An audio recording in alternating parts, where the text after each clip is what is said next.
Hello. Please don't scroll away and give me a few minutes of your time. 2025 has been one of the worst years of my entire life.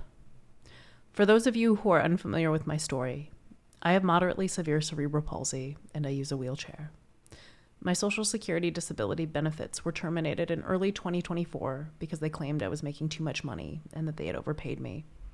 This wasn't true, and I provided them with ample proof of my income and expenses. In September 2024, my financial situation became even worse when I had to quit my main job due to health issues. As a result of losing both my disability and my employment income, many of my living expenses over the last year have been put onto credit cards. In June of this year, I received confirmation from an employee at the Social Security office in Portland saying they had finished processing my income info and that I no longer had an overpayment. She confirmed I would receive my full back pay of over $32,000 along with my monthly benefits beginning in July. She said my benefits never should have been terminated to begin with. Prior to this, she had made several requests to try and get at least some of the back pay sent to me in partial payments, but whenever the U.S. Treasury would send the payment to my account, Doge would reverse it. In spite of what the employee said, they never planned to pay me. The day after I spoke with her, the decision about the overpayment and my back pay was completely reversed by someone unfamiliar with my case. I received no back pay, and I only received the full amount of my monthly benefits for July and August. They also claimed I owed over $8,000 on top of the back pay they stole from me and were set to begin garnishing my SSDI checks by 50 to 75%, and I was only going to be able to receive between $500 and $900 a month.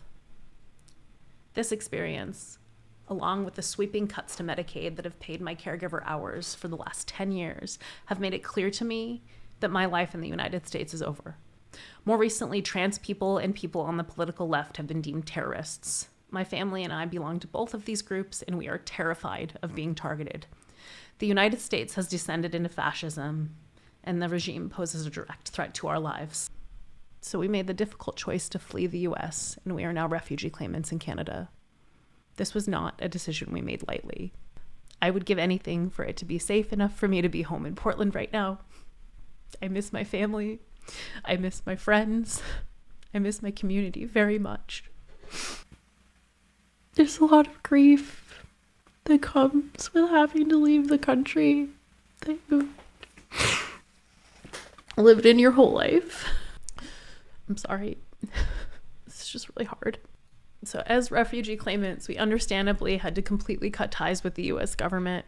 This included terminating my disability benefits.